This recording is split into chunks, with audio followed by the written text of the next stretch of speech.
In this video, we're going to look at workspaces in Musescore. A workspace in Musescore is the configuration and setup of the Musescore screen. And Musescore comes with two workspaces, Basic and Advanced, and you can create your own and customize them to the way you want Musescore to appear.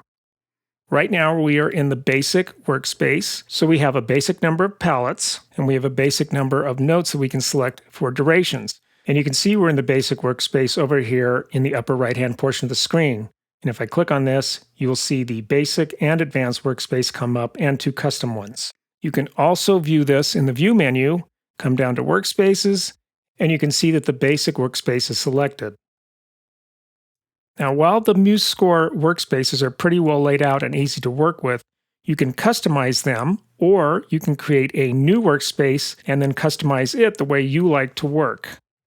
Now, let's talk about the differences between the two workspaces that come with Musescore. The Basic has less palettes, and within them, some of the palettes have less choices. So, for example, in clefs, I only have 4 clefs. We'll obviously only use the treble clef.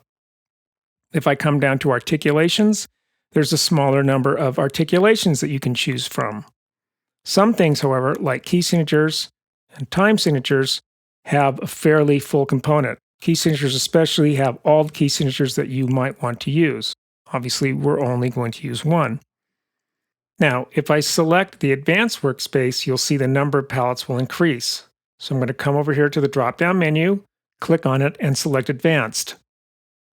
And you'll see a greater number of palettes has been added to the palette window, and the number of note durations that you can choose from has increased as well. Also, within some of the palettes, like clefs, if I open this one up, you'll see quite a number of clefs, way more than the average musician will use in their lifetime, but they're there in case you need them. And articulations, there's a lot of articulations. Key signatures is the same, and time signatures are pretty similar. There's a few more here, but not that many. Some of these things you might never use, like fretboard diagrams and fingerings and dynamics. And as strange as that seems, the Native American flute only plays one dynamic, so putting in different dynamics is a little redundant. Let's go back to the Basic workspace. I'm going to select Basic from the drop-down menu and switch back. Musescore allows you to create your own workspaces and configure them the way you like to work. Before I create a new workspace, I'm going to open some other windows that I want to be present. I'm going to open the piano, and then the inspector, and the play panel. And I can save these with my new workspace. And you'll see there's nothing in the inspector yet, but if I select a note, then here are the things that I can edit. Let me click out of it by clicking on a blank spot in the score. You can also adjust the spacing between the two views by dragging on this middle line here. So now that I have these open, I'm going to go up to the Basic drop-down menu, and to the right of it, there's a plus sign, Add New Workspace. I'm going to click on that, and it's going to ask me to name it. So Workspace Demo. And obviously I want the toolbars, and I want the menu bar, and I also want these windows to stay open when I select the workspace. So I'm going to click on GUI Components, Graphic User Interface, and I'm going to save this. And so now it's named it Workspace Demo. You can see that here in the pop-up menu. And if I come up to the View menu, it will be added to the workspaces. And there it is right there. Now, one of the things about this is that if I come to Basic, and I close these windows, and now when I switch to the Workspace Demo, they come back because I've set the preferences for that. That being said, if I close one of these windows and then go to another workspace and return, it only remembers what was there when I went out of the workspace. So it's remembering your preferences when you last were in the workspace.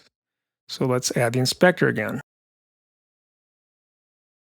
Another thing that you might want to configure in your own personal workspace is the order that the palettes are arranged in.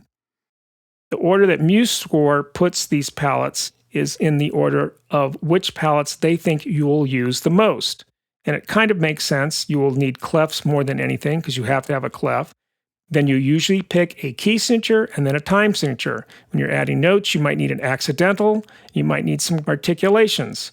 But these others you'll need less and less, so they go farther down in the list. I find for myself that it's kind of hard to find one of the palettes because I don't think the way the Musescore developers are thinking. So I like to arrange them alphabetically. And in Musescore 3, this is actually very easy to do. You just click on one of the names for the palette you want to move, and while holding it down with your mouse, you drag it to the place you want it, and then you let go. So if I want to do this alphabetically, let's say accidentals will be at the top. So I'm going to click and hold, and then I'm going to drag it up above clefs, and I'm going to let go, and it places it there. Very easy to do. Let's do articulations. And let's do bar lines. They're right here. And now I'm just going to continue to configure this alphabetically.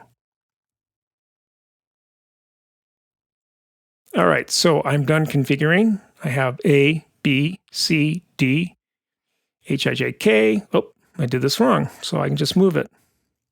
Now, other things that you can do is you can remove palettes you don't need. For example, the dynamics. The Native American flute doesn't play any dynamics. It pretty much plays one level of loudness. So I'm going to click on these three dots here that each one of these has to the right of it. I'm going to click on the dynamics one, and it'll open up a contextual menu, and I'm going to hide the palette. Now, the palette is not gone. I haven't deleted it. I've just hidden it. If I want to put it back, I come to the Add Palettes button, and you can see here it is, dynamics on the bottom here, and I can add it back in. So now if I come out of this, there it is, it's back to the top. Let's remove it again. So that's a look at how to configure workspaces in Musescore. I'll see you in the next video.